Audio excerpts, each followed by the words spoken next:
भाषा प्रयुक्ति एवं प्रयोजनमूलक हिंदी। कोई भी भाषा जब मानवीय आवश्यकताओं की पूर्ति में अधिकाधिक सक्रिय होती है तो उसके प्रयोग क्षेत्र का भी अनवरत विस्तार होता रहता है। भाषा की पहचान केवल यही नहीं कि उसमें कविताओं और कहानियों का सृजन कितनी सप्राणता के साथ हुआ है, बल्कि भाषा की व्यापकतर संप्रेषणीयता का एक अनिवार्य प्रतिफल यह भी है कि उसमें सामाजिक संदर्भों और नए प्रयोजनों को साकार करने की कितनी संभावना है। इधर संसार भर की भाषाओं में यह प्रयोजनीयता धीरे धीरे विकसित हुई है और रोजी रोटी का माध्यम बनने की विशिष्टताओं के साथ भाषा का नया आयाम सामने आया है। यह नई भाषिक भूमिका भाषा की व्यवहारिक प्रयोजनमुखी चेतना से संबंधित है।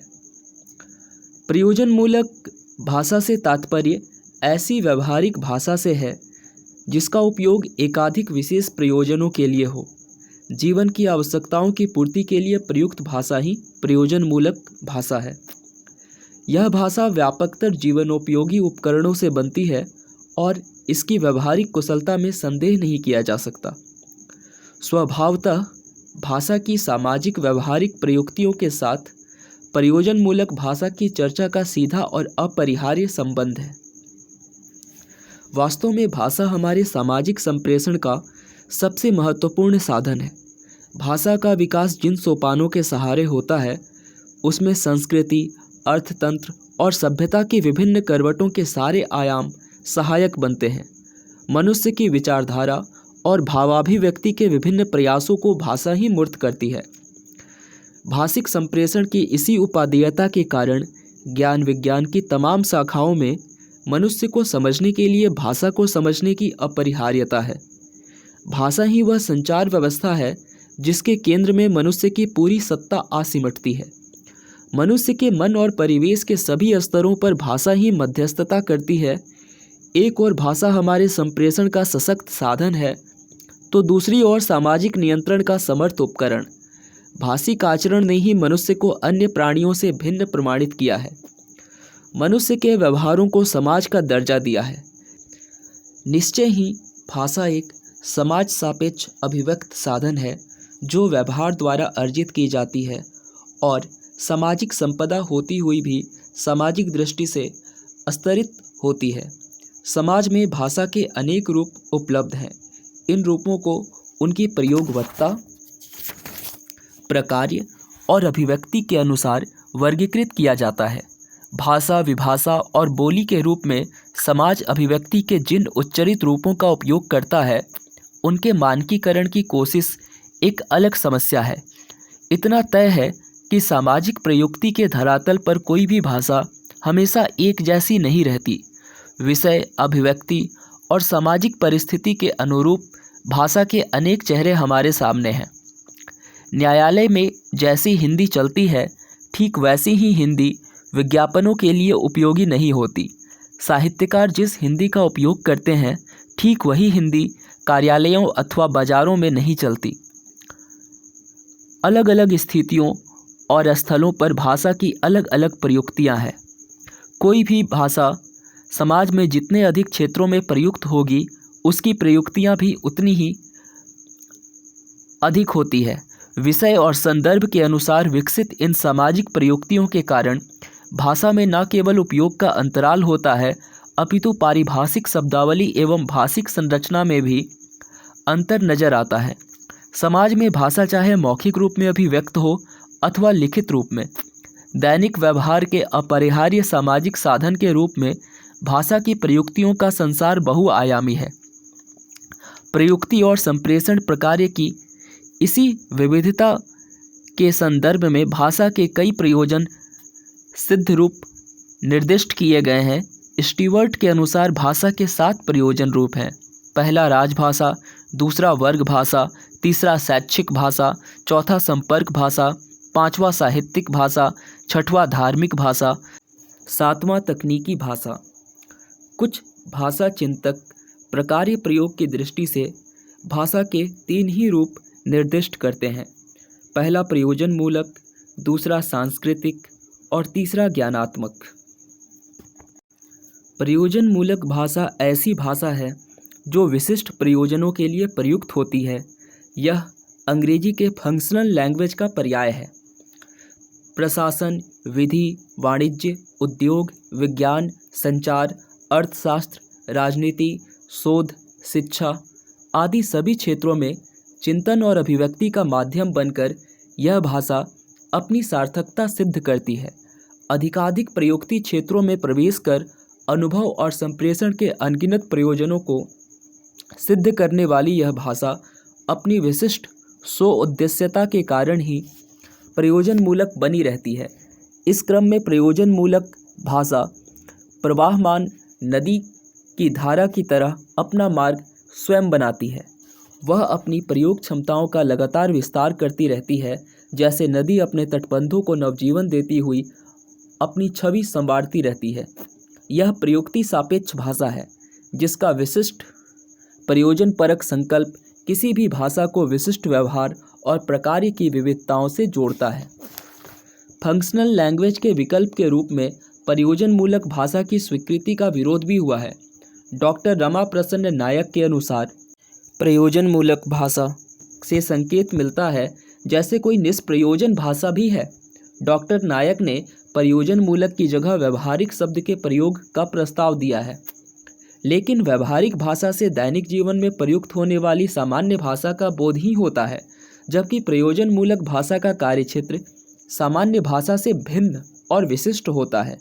डॉक्टर नगेंद्र ने इस संदर्भ में भाषा के दो रूप निर्दिष्ट किए हैं, आनंद मूलक भाषा और प्रयोजन मूलक भाषा।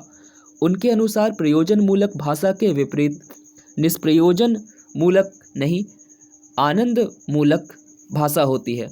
आज मानव व्यवहार के विशिष्ट प्रयोजनों में प्रयुक्त भाषा के लिए प्रयोजन मूलक से बेहतर अभिधान नहीं है। यह भाषा सामान्य व्यवहार की भाषा नहीं है और रचनात्मक अभिव्यक्ति का माध्यम भी नहीं है।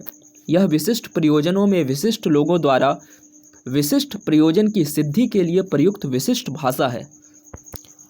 अपने दैनिक व्यवहार में हम इस प्रयोजन मूलक भाषा का सहज उपयोग नहीं करते। साहित्यिक भाषा से भी इसका स्वरूप और चरित्र नितांत भिन्न होता है। रचनात्मक भाषा में अनुभव और कल्पना का समन्वय होता है, जबकि प्रयोजन मूलक भाषा में विशिष्ट ज्ञान और अनुभव के साथ प्रयुक्ति के समन्वय की अपेक्षा की जाती है। रचनात्मक भाषा में कला और शैली के शास्त्र का अनुकरण किया जाता है, जबकि प्रयोजन मूलक भाषा का अपना अलग ही विधान होता है। यह भाषा सामान्य बोलचाल की जनभाषा से भिन्न होती है। जनभाषा की कोई पारिभाषिक शब्दावली नहीं होती और उसमें भाषा के मानक रूप के प्रति सावधानता भी नहीं होती। इसके विपरीत प्रयोजन मूलक भाषा प्रत्येक विशेष प्रयोजन के लिए अनुकूल पारिभाषिक शब्दावली का निर्माण स्वीकार करती है तथा भाषा की मानक संरचना के प्रति सजग रहती है। इस भाषा में भावुकता और कलाकारिता के लिए कोई स्थान नहीं होता। सादृश्य और विचलन की चमत्कारपूर्ण घाटियों में घूमना भी इसके लिए बेईमानी है। सौंदर्य और कला उत्पन्न करने की जगह प्रयोजन मूलक भाषा ने प्रयुक्ति को अपना लक्ष्य बनाया है। प्रयोजन मूलक भाषा के लक्ष्य केंद्र में प्रकार्य और जीविका विद्यमान रहती है। भाषा के इस नए संदर्भ में हिंदी ने राष्ट्रभाषा और राजभाषा की अपनी भूमिका को नयापन प्रदान किया है। स्वातंत्र्योत्तर भारत में हिंदी ने अपनी यह छवि लगातार विकसित की है कि उसे केवल साहित्य और शिक्षण तक सीमित न रखा जाए। कुछ दशक पहले तक हिंदी भाषा और साहित्य का अध्ययन करने वाले लोग विश्वविद्यालयों अथवा विद्यालयों में अपनी अध्यापकी के योग्य ही समझे जाते थे, लेकिन इस हिंदी ने अपने प्रयोजन मूलक स्वरूप के विस्तार के कारण हिंदी वालों के लिए रोजी रोटी के कई नए अवसर उपस्थित किए हैं। हिंदी की सामासिक राष्ट्रीय प्रयोजन मूलक छवि ने हिंदी को भाषा और साहित्य के पूर्व प्रयोजनों से पूरी तरह विमुक्त किया है और यह भाषा अब अधिक जीवनोपयोगी बनी है। यह परिवर्तन ही इंगित करता है कि हिंदी का स्वरूप अपरंपरागत हो गया है और इसकी प्रकार्यात्मक कुशलता में वृद्धि हुई है। इसी नई हिंदी को प्रयोजन मूलक हिंदी कहा जा रहा है। भाषा प्रयुक्ति के जिस कामकाजी चरित्र के संदर्भ में हिंदी का प्रयोजन मूलक रूप सामने आया है, उसने एक और भाषा के साथ प्रशासन, विज्ञान, समाज और विकास के संबंधों को नया आकाश दिया है, तो दूसरी ओर हिंदी भाषी लोगों ने नए वर्गभेद निर्धारित किए हैं। सांस्कृतिक, आर्थिक, शैक्षिक और सामाजिक कारणों से हिंदी भाषी महजस्तरित और विभक्त हैं। समूचे भारत में हिंदी भाषा का ही प्रचलन है, लेकिन सभी लोग एक जैसी हिंदी नहीं बोलते। दिल्ली में रिक्शा चलाने वालों की हिंदी और कलकत्ते में बोझ ढोने वाले कुलियों की हिंदी एक जैसी नहीं है। शिमला और पटना के विद्यार्थियों की हिंदी एक जैसी नहीं है। वाराणसी और जोधपुर के व्यापारियों की हिंदी में भी भारी अंतराल है। पारस्परिक संप्रेषण के लिए सामान्य हिंदी के ही कई रूप प्रकार्य से जुड़कर साकार हुए हैं। विस्तृत कार्यक्षेत्र में हिंदी की बहुमुखी प्रयुक्तियों ने प्रयोजनमूलक हिंदी के वामन आकार को विराट बनाया है। वस्तुतः हिंदी भाषी समुदाय विश्व के 3 बृहत्तर भाषाई समुदायों में से एक है। भारत के अतिरिक्त Nepal, Mauritius, Trinidad, Suriname, Fiji, Guyana और कई अन्य एशियाई अफ्रीकी देशों में बसे लोग हिंदी का व्यवहार करते हैं। देश के बाहर संसार के कम से कम 122 विश्वविद्यालयों में हिंदी का अध्ययन अध्यापन होता है। अपनी सहज गत्यात्मकता, प्रमाणित वैज्ञानिकता और विलक्षण समन्वयात्मक क्षमता के कारण हिंदी ने विगत कुछ दशकों में अपनी अंतर्राष्ट्रीय छवि स्थिर की है। विविध आकांक्षाओं और अनंत संभावनाओं से युक्त यह भाषा ना जाने कितने अभिव्यक्ति संदर्भ को एक दूसरे से जोड़ने में समर्थ है। विश्व भाषा के रूप में समर्थ है। विश्व भाषा के रूप में हिंदी के मौजूदा विस्तार ने अब इसके पारंपरिक स्वरूप में बदलाव उपस्थित किया है और अब हिंदी भाषा केवल लेखन और बोलचाल की भाषा नहीं रह गई है। साहित्य और दैनिक संपर्क के दायरे से निकलकर हिंदी ने नए प्रयुक्ति क्षेत्रों में अपनी उपादेयता के कारण एक विशिष्ट प्रयोजनमूलक चरित्र उजागर किया है। हिंदी की यह नई तस्वीर न केवल परंपरा से हटकर है, अपितु भाषा की नई भूमिका को इंगित करने वाली भी है। इसे प्रशासनिक हिंदी, व्यावसायिक हिंदी, तकनीकी हिंदी और जनसंचार की हिंदी तक ही सीमित नहीं किया जा सकता। प्रयुक्ति के अधुनातन प्रक्षेत्रों के अनुरूप प्रयोजनमूलक हिंदी ने अपनी क्षमता और सौदेश्यता में विस्तार किया है। दैनिक बोलचाल, व्यापार, कार्यालय, तकनीकी शास्त्र, विज्ञान, प्रशासन और जनसंचार माध्यमों के लिए हिंदी का उपयोग अनेकानेक नए प्रयोजनों में बढ़ता जा रहा है। गोष्ठी और बाजार, न्यायालय और कार्यालय, उद्योग और जनसंचार, लेखन और चिंतन के स्तर पर हिंदी की विविधता उसके प्रयोजनमूलक स्वरूप की ओर संकेत करती है। वास्तव में प्रयोजनमूलक हिंदी का प्रयुक्ति क्षेत्र बहुत विस्तृत है और असीम संभावनापूर्ण भी। यह कहना कठिन है कि हिंदी ने किन गिने चुने क्षेत्रों में अपनी उपादेयता को प्रमाणित किया है, क्योंकि पिछले कुछ दशकों में हिंदी का प्रयोजनमूलक संदर्भ व्यापक से व्यापकतर हुआ है। अब यह भाव और कल्पना की उद्दाम तरंगों पर बहने वाली काव्य भाषा अथवा दैनिक व्यवहार में सतही तौर पर प्रयुक्त होने वाली लोक भाषा नहीं रह गई है। बड़ी तीव्रता के साथ हिंदी का प्रयोजनमूलक स्वरूप इस भाषा को जीविका और उपादेयता का माध्यम बना रहा है। अपने इन नए परिक्षेत्रों में हिंदी का प्रयोजन और संप्रेषण सर्वथा प्रकार्यात्मक है। केंद्र और राज्य सरकार के पत्र व्यवहार, विधानमंडल की कार्यवाही, संसदीय प्रविधियों, कार्यालयी पत्राचार, संकल्पों, अधिसूचनाओं, प्रेस विज्ञप्तियों, आयोगों और समितियों के प्रतिवेदनों, मसौदों, निविदा और स्थापनाओं के लिए हिंदी का प्रयोग इस भाषा के नए व्यवहार क्षेत्रों की ओर संकेत करता है। मंदिरों से लेकर बैंकों तक, डाकतार से लेकर रेलवे तक, शेयर बाजार से लेकर प्रशासनिक कार्यालयों तक हिंदी की यह नई भूमिका सक्रिय है। इसके दूसरी ओर विभिन्न संचार माध्यमों में व्यवहृत हिंदी का प्रयोजनमूलक चेहरा भी है। अनगिनत छोटी बड़ी पत्र पत्रिकाओं, श्रव्य दृश्य माध्यमों और दीवारों पर मौजूद विज्ञापनों में भी हिंदी का यह नया रूप साकार हुआ है। न जाने कितने लोगों की जीविका का माध्यम हिंदी हो गई है। इन सारे प्रयोजन सिद्ध रूपों के विस्तार के कारण हिंदी के स्वभाव, शब्द भंडार और संरचना में भी परिवर्तन आता गया है। नए नए प्रयोजन संदर्भों की अपनी पारिभाषिक शब्दावली के विकास ने हिंदी को समृद्ध किया है।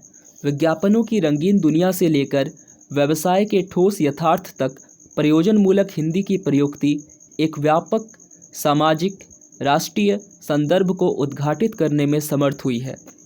हिंदी के प्रयोजनमूलक स्वरूप के मार्ग की कई बाधाओं का उल्लेख भी किया जाता है। एक धारणा यह भी है कि हिंदी को अपने सनातन साहित्यिक और संपर्की चेतना से विरत नहीं होना चाहिए, क्योंकि इससे भाषा का आधारभूत चरित्र संकटग्रस्त होता है। लॉर्ड मैकाले द्वारा प्रतिपादित शिक्षा प्रणाली ने भाषा को व्यवसाय मूलक और रोजी रोटी पर केंद्रित बनाया। इसके विरुद्ध वर्षों से आवाज़ें उठती रही।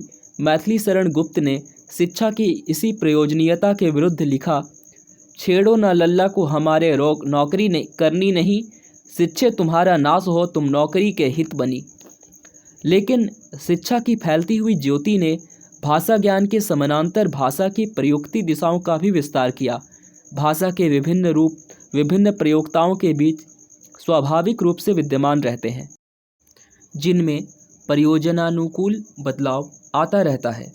यह कहना आज प्रासंगिक न होगा कि हिंदी के नए प्रयोजनमूलक संदर्भों से विरत हो जाना चाहिए। यदि इसे राजभाषा और राष्ट्रभाषा की भूमिका में अपनी श्रेष्ठता प्रमाणित करनी है, संसार के नवीनतम ज्ञान विज्ञान को आत्मसात करना है, शेष विश्व के साथ अपनी अभिव्यक्तियों का रिश्ता जोड़ना है, तो हिंदी को प्रयोजनमूलक दिशाओं में तीव्रता से अग्रसर होना पड़ेगा। इस मार्ग में न तो पारिभाषिक शब्दावलियों का अभाव है, न कोई बाधा है, और न भारत का बहुभाषी परिवेश ही कोई समस्या है। सारे देश में फैली हुई अंग्रेजी की व्यवहारिक तस्वीर के स्थान पर हिंदी के मानचित्र का प्रयोग करना ही होगा। हिंदी के अखिल भारतीय और अंतर्राष्ट्रीय स्वरूप को विभिन्न प्रयोजनमूलक दिशाओं में प्रौढ़ता और सुगमता मिली है। तीर्थ स्थानों, शेयर बाजारों, पर्यटन स्थलों, औद्योगिक उपक्रमों, व्यापारिक प्रतिष्ठानों, संचार माध्यमों और सरकारी अर्ध सरकारी कार्यालयों से लेकर दूतावासों तक हिंदी का यह प्रयोजनिक रूप फैला हुआ है। इस नए रूप और इसकी संभावनाओं के अनुसार हिंदी का अध्ययन और विश्लेषण हो, इस दिशा में अब कदम उठाए गए हैं। नए व्यवहारिक प्रयोजनों के लिए हिंदी की उपादेयता को ध्यान में रखकर हिंदी का नया मूल्यांकन सामने आया है। निश्चय ही बिना प्रयोजन के कोई भी भाषा मृतप्राय होती है। उसे प्रयोजनमूलक होना चाहिए और प्रयोजनात्मक भी। भाषा की जीवंतता और वैज्ञानिकता का यही प्रमाण है कि उसमें प्रयुक्ति की प्रक्रिया को अनवरत दिशा मिलती रहे। इस दृष्टि से हिंदी का प्रयोजनमूलक रूप अपनी बहुमुखी क्षमता के कारण आकृष्ट करता है। हिंदी ने मध्यकाल में साधुओं और संतों की भाषा के रूप में भक्ति आंदोलन को अखिल भारतीय विस्तार दिया था। तभी से हिंदी की प्रयोजनमूलकता का साहित्येतर पक्ष उजागर होने लगा था। साहित्य की भाषा होने के साथ साथ हिंदी विभिन्न धार्मिक आंदोलनों और धर्म प्रचार की भाषा भी बनी।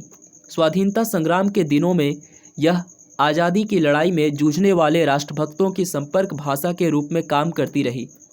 हिंदी को भारतीय संघ की राजभाषा बनने का अवसर मिला। इस अवधि में प्रशासनिक और अन्य व्यवहारिक परिदृश्यों में हिंदी ने अपने नए नए प्रयोजन इंगित किए हैं। परिणामतः अनुवाद और पारिभाषिक शब्दावली को लेकर हिंदी विदों की व्यस्तता बढ़ी है। विभिन्न संचार माध्यमों, विज्ञापनों, सूचनाओं, टिप्पणियों, प्रारूपों, पत्रों और परिपत्रों में हिंदी ने विस्तार पाया है। कंप्यूटर और अन्य तकनीकी संसाधनों से जुड़कर हिंदी ने अपने प्रयोग और प्रसार का नया क्षेत्र अर्जित किया है। निश्चय ही भारत की संवैधानिक स्थिति के अनुसार हिंदी के प्रयोजनिक रूप की अभिवृद्धि और प्रयुक्ति का लगातार विकास हुआ है। जिन दिशाओं में देश प्रगति के नए नए सोपान की ओर अग्रसर हो रहा है, उन सारी दिशाओं में हिंदी का प्रयोजनमूलक रूप भी अग्रसर है। यह भाषा की सत्ता के अभिनव विस्तार का समय है, जब भाषा योजना में पूरी शक्ति के साथ क्रियाशील है। हिंदी के नए प्रयोगात्मक और प्रयोजनमूलक स्वरूप की क्षमता और संभावना के बारे में कहीं कोई संदेह नहीं है। तीव्रता के साथ हिंदी ने भारतीय संस्कृति, अनेकता में एकता, सामाजिक मूल्यों और भाषिक अस्मिता के संदर्भ में अपने प्रयोजनमूलक प्रयुक्ति क्षेत्र को सही आधार प्रदान किया है। परंपरागत संदर्भों से लेकर नई आवश्यकताओं तक देश और विदेश में हिंदी ने अपनी संप्रेषणीयता को नया आयाम दिया है। हिंदी के स्वीकार के साधक बाधक तत्वों की चर्चा के बीच यह सोचना बहुत ही संतोषजनक है कि प्रयोजनमूलक हिंदी अब अपने पैरों पर खड़ी है।